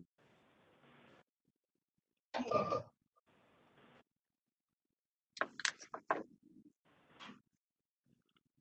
Ms. Wright, if you are trying to speak, the chair cannot hear you and your case is up.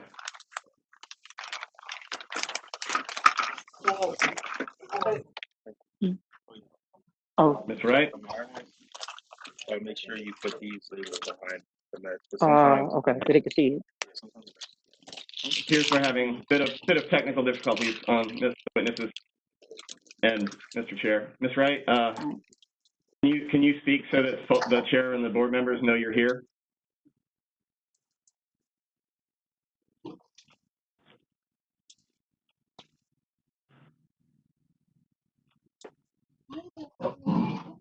Ms. Wright, you are unable to be heard.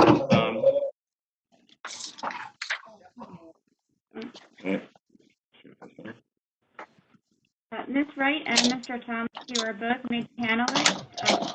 You are unmuted, so please let us know that you are here and turn on your video. Hello. Hello. Yes, Ms. Wright? Yes, actually, Edwin Thomas is going to speak for me today, my partner. Okay. And he is here. Mr. Thomas, do you have video capabilities? Yes. We're not sure how to. There should be a button in there that says turn on camera or turn on video. You cannot see that. Should be on the WebEx.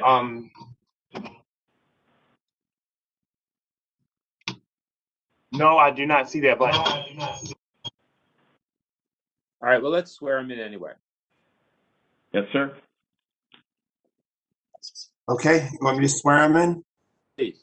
It is stipulated this hearing is being held remotely. The witnesses are not in my presence. I'm a Maryland notary. Please raise your right hand. Do you solemnly swear or affirm that the testimony you're about to give shall be the truth, the whole truth, and nothing but the truth? Yes, sir. Okay. All right, Mr. Thomas, this is Chairman Matriciani. Can you tell us what your connection is with this licensee? I am the owner. Owner of the establishment? Yes, sir. Okay. So she's charged with 4 violations, 2 on November 30 and 2 on December 10. Does she wish to admit or deny the violations? Deny. Okay. Who's testifying on behalf of the board? Well, Agent Chase. Agent Chase, let's swear Agent Chase, please. It is stipulated this hearing is being held remotely. The witness is not in my presence. I'm a Maryland notary. Please raise your right hand. Do you solemnly swear or affirm that the testimony you're about to give shall be the truth, the whole truth, and nothing but the truth? I do. All right. All right, Agent Chase, what occurred on November 30th? On November 30th, 2020, at approximately 7:50, I, Agent Chase, and Agent Clark responded to 2 311 complaints for loud music and concerns about the COVID-19 executive order.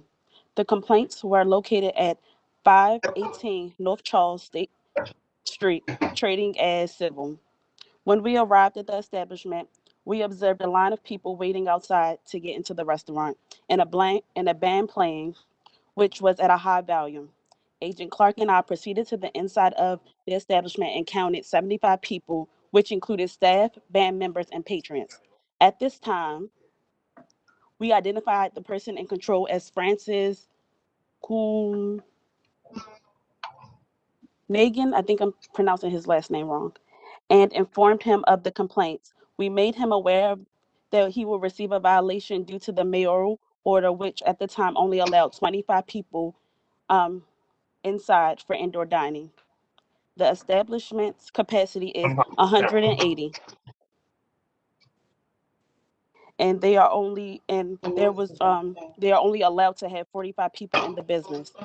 While talking with Mr. Francis, we notified that on that night of business, he didn't have a way to effectively control the crowd. Mr. Francis informed us that he was trying to handle it. After we explained why he would receive the violation, he stated that he would take the violation. It is what it is. We instructed Mr. Francis to not allow anyone else in and to get a security guard to help with the crowd. Within the time we talked to Mr. Francis, a security guard arrived and people had started to leave the establishment. We gave Mr. Francis the violation and departed without any further incident. What happened on December 10th? I was not there on Okay, December 10th. Let's do this first. All right, Mr. Thomas, you have questions for Inspector Chase? Yes, I do.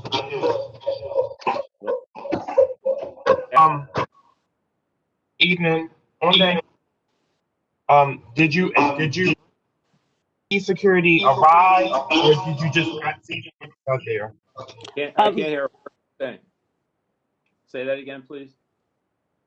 Did you see the security arrive, or did you just not see them when you get there? We actually seen him pull up, put his jacket on, and basically suit up. Okay, and then you also observed a line of people outside? Yes, when me and Agent Clark arrived at the establishment, there was about 5 to 6 people actually waiting in line, and we saw that Mr. Francis was at the front door, and we told him, can he come outside to so we could talk to him. And then after we talked to him outside, we went inside to count the people, and as we were counting the people, we seen like the people that were standing outside waiting to get in, they actually ran inside the building. So what you're saying is, and tell me if I'm wrong. I'm sorry, can you hear me? I can hear you. Oh, we have a start video right now. I'm sorry. Okay, so what you're saying is, and if you can hear me, so when you instructed Mr. Cumming to leave the front of the building, more people walked inside of the building. Yes. Okay. Also, what was the initial complaint for? What was the reason why you were called to the initial complaint? The first one was loud music and COVID concerns, and then the second one was just loud music.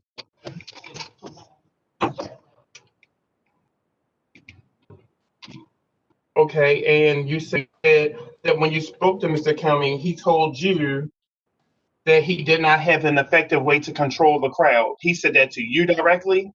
Yes, he said that to me and Agent Clark. He said he had been trying to control the crowd all night, and he was the only one at the door waiting, like trying to make sure people weren't getting in. At first, he was like, no, we're closed. You can know. He was turning people away. But then he said that he couldn't control it anymore because more and more people started coming. And those were his words verbatim?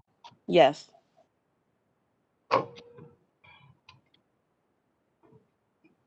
Okay, I don't have any questions at this time. All right, thank you. Who's going to testify about the December 10th event? Inspector Tuttle, sir. And we swear her. It is stipulated that the hearing is being held remotely. The witness is not in my presence. I'm a Maryland notary. Please raise your right hand. Do you solemnly swear or affirm that the testimony you're about to give shall be the truth, the whole truth, and nothing but the truth? I do. Okay. Inspector Tuttle, what happened with this? Ian. On 12/10/2020 at 6:09, complaint number 2000834490 was received for civil located at 518 North Charles for disturbing the peace, noise, music, and front door open. I, Inspector Tudhope, and Inspector Walter Robinson responded at approximately 6:35 p.m. Upon arrival, inspectors found the music at a high volume and the front door to be open. Inspectors made contact with Mr. Paul Thomas, who stated that he was the owner of the establishment. Inspector informed Mr. Thomas of the violation and instructed him to lower the music level and to close the front door. Mr. Thomas complied and lowered the music to an acceptable level. BLLC staff departed the location without any further incidents. Thank you, Mr. Thomas. Do you have questions for Inspector Tuttle? I'm sorry, what was the date of Ms. Tudhope's visit? The date of my visit was December 10th, 2020.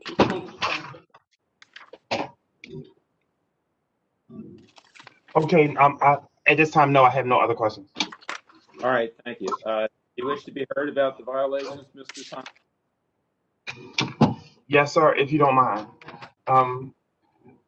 We've been open for probably about 3 years now, and we've had noise complaints probably 2 to 3 times a week, every week since we've been open. When the inspectors come in, or the liquor board or the vice board come in, sometimes they're not as, I guess, they're not as nice as Ms. Tudhope here, or even Mrs. Chase when they come in. Sometimes they come in and it's like a SWAT team, and it's like and it's like every week. It's like regardless, every Sunday. Like, it's been times they've come and the complaints are unprecedented. We have a live band every Friday. Some days we weren't able to have the band because of the sanctions placed on the city, and we've still been called on. And when they show up, they say, we've been sitting outside, we didn't see a band. So, like, regardless of the day, it's like I don't know what it is. I don't want to even blame this on someone, but our schedule is public knowledge, and regardless of if we have a band or not, they'll get called. And we've done everything that the neighborhood has asked, from closing the doors. I've removed all the speakers that the bands bring from the stages. Like, sometimes, like, we have a sound system ourselves, but I don't even allow them to bring additional sound. And when they come in, we ask them to turn it down, and I try my best to be in compliance. Like, I even stand outside sometimes to see if I can even hear it across the street. So, like, at some point, I just feel like that these complaints become harassment, and it's like it is damaging to our business, because it's seldom a polite visit. Like, the inspectors that you have here, it's always like a drug bust, and it's embarrassing, and then it chases people away, and then it makes our business struggle, and I try everything to be in compliant, and I don't know what else to do, to be honest. Okay, thank you. Do commissioners have any questions? Commissioner Guy, no, I have no questions. Mr. Jones? Jones, no. Do you have public comment on this case? If there are any members of the public who wish to provide testimony, please use the raise your hand function at this time. Mr. Chair, we do have one individual, Dan Pretz. Okay. Let's swear him in. Okay, it is stipulated this hearing is being held remotely.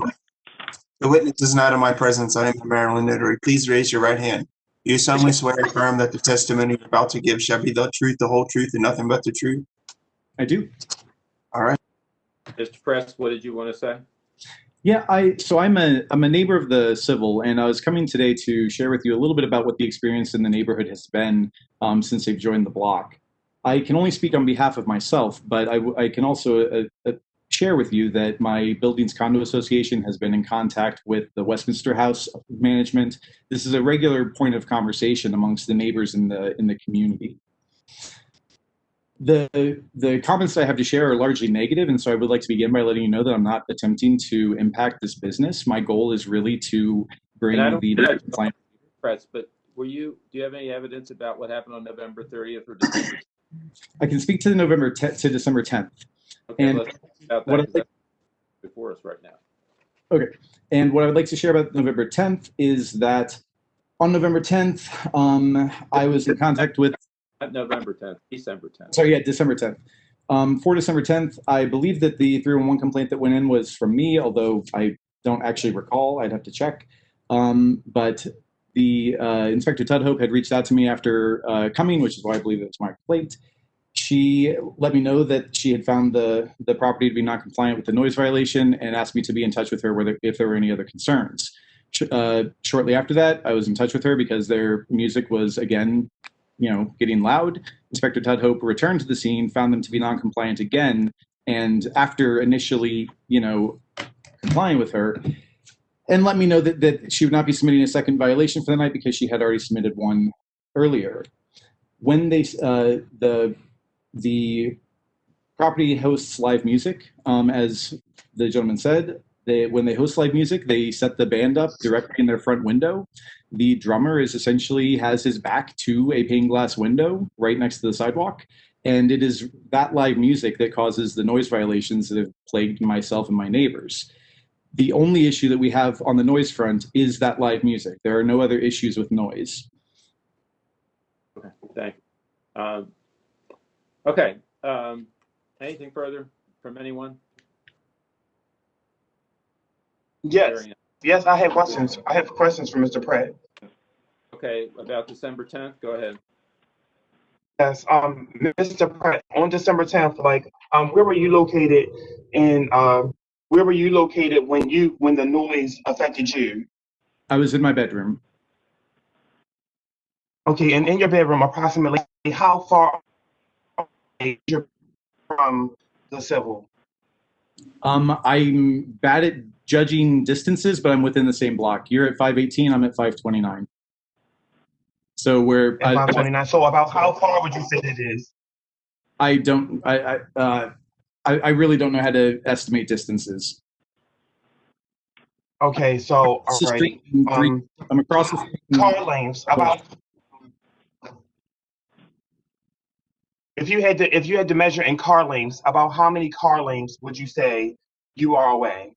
Mr. Thomas, I don't want to cut you off, but the issue before the board is not whether there was a basis for the complaint. The issue is whether or not the inspectors found that the music was unreasonably loud, and they already testified to that. So is there anything else? No, I don't know.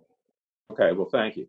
On the basis then of the materials contained in the charging documents and the testimony received, I would find a violation of Rule 4.16 on November 30, 2020.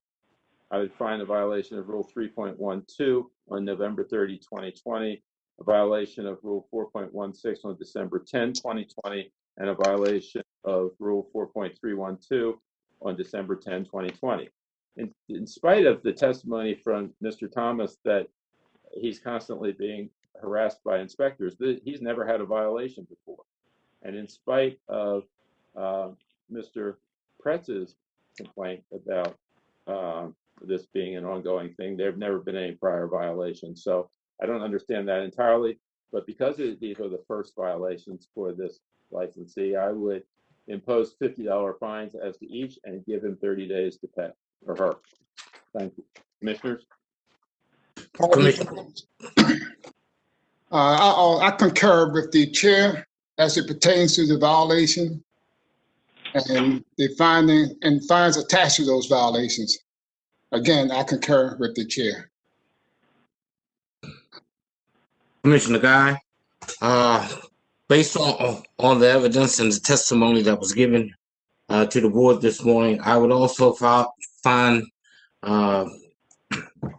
the establishment in violation of Rule 4.16 illegal conduct and violation of Rule 3.12 general welfare on November the 30th, and also violation of Rule 4.16 illegal conduct and violation of Rule 3.12 general welfare that took place on December the 10th. I concur with the fine of $50 for each offense. Thank you. Ms. Russell? I'd call exhibits for the record. Board Exhibit 1, violation report, Agent Chase. Board Exhibit 2, Baltimore City Liquor Board complaint printout dated 11/30/20. Baltimore City complaint printout dated 11/30/20. Sorry. Exhibit number 4, violation report, Inspector Tudhope. Number 5, BLCC complaint printout dated 12/10/20. And exhibit number 6, Mayor Executive Order. Thank you. Mr. Page, I believe that concludes our docket for today. That's correct, Mr. Chairman. The board will be in recess until February the 11th, 2021. Thank you. Thank you. Thank you, everyone. Thank you.